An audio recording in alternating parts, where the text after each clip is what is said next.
Jesus atravessa o Jordão. Levantando-se Jesus, foi dali para o território da Judéia, além do Jordão. E outra vez as multidões se reuniram junto a ele, e de novo ele as ensinava, segundo o seu costume, a questão do divórcio. E aproximando-se alguns fariseus, o experimentaram, perguntando-lhe: É lícito ao marido repudiar sua mulher? Ele lhes respondeu: Que vos ordenou Moisés? Tornaram eles. Moisés permitiu lavrar carta de divórcio e repudiar. Mas Jesus lhes disse: Por causa da dureza do vosso coração, ele vos deixou escrito esse mandamento. Porém, desde o princípio da criação, Deus os fez homem e mulher. Por isso, deixará o homem a seu pai e mãe, e unir-se-á à sua mulher. E com sua mulher serão os dois uma só carne. De modo que já não são dois, mas uma só carne. Portanto, o que Deus ajuntou não separe o homem. Em casa voltaram os discípulos a interrogá-lo sobre este assunto. E ele lhes disse: Quem repudiar sua mulher e casar com outra comete adultério contra aquela.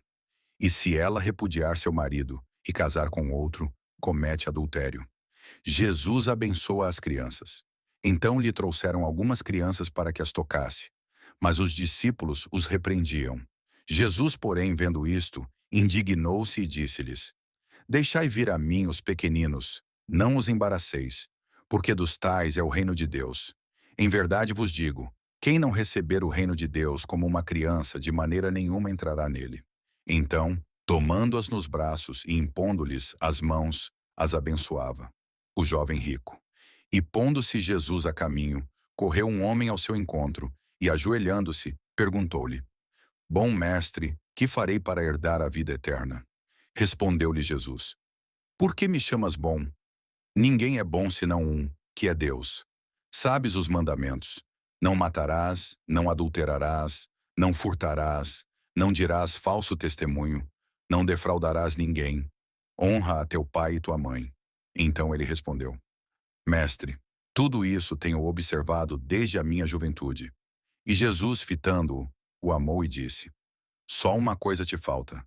Vai, vende tudo o que tens, dá-o aos pobres e terás um tesouro no céu. Então, vem e segue-me. Ele, porém, contrariado com esta palavra, retirou-se triste, porque era dono de muitas propriedades. O perigo das riquezas. Então Jesus, olhando ao redor, disse aos seus discípulos: Quão dificilmente entrarão no reino de Deus os que têm riquezas. Os discípulos estranharam estas palavras, mas Jesus insistiu em dizer-lhes: Filhos, quão difícil é, para os que confiam nas riquezas, entrar no reino de Deus. É mais fácil passar um camelo pelo fundo de uma agulha do que entrar um rico no reino de Deus.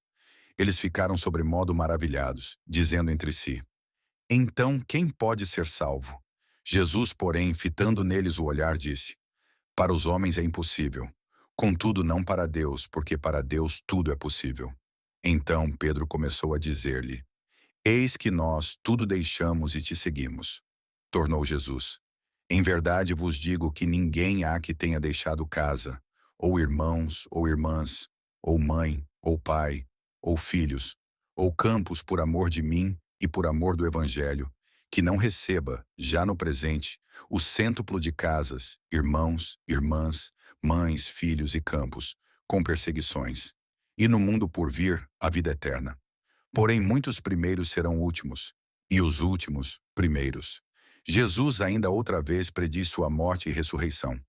Estavam de caminho, subindo para Jerusalém, e Jesus ia adiante dos seus discípulos.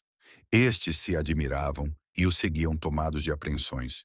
E Jesus, tornando a levar à parte os 12, passou a revelar-lhes as coisas que lhe deviam sobrevir, dizendo: Eis que subimos para Jerusalém, e o Filho do Homem será entregue aos principais sacerdotes e aos escribas. Condená-lo-ão à morte e o entregarão aos gentios. Hão de escarnecê-lo, cuspir nele, açoitá-lo e matá-lo. Mas depois de 3 dias, ressuscitará. O pedido de Tiago e João. Então se aproximaram dele, Tiago e João, filhos de Zebedeu, dizendo-lhe: Mestre, queremos que nos concedas o que te vamos pedir. E ele lhes perguntou: Que quereis que vos faça? Responderam-lhe: Permite-nos que na tua glória nos assentemos um à tua direita e o outro à tua esquerda. Mas Jesus lhes disse: Não sabeis o que pedis. Podeis vós beber o cálice que eu bebo, ou receber o batismo com que eu sou batizado? Disseram-lhe: Podemos. Tornou-lhes Jesus: Bebereis o cálice que eu bebo, e recebereis o batismo com que eu sou batizado. Quanto, porém, ao assentar-se à minha direita ou à minha esquerda, não me compete concedê-lo, porque é para aqueles a quem está preparado. Ouvindo isto, indignaram-se os 10 contra Tiago e João. Mas Jesus, chamando-os para junto de si, disse-lhes: Sabeis que os que são considerados governadores dos povos têm-nos sob seu domínio, e sobre eles os seus maiorais exercem autoridade. Mas entre vós não é assim. Pelo contrário, quem quiser tornar-se grande entre vós, será esse o que vos sirva. E quem quiser ser o primeiro entre vós, será servo de todos.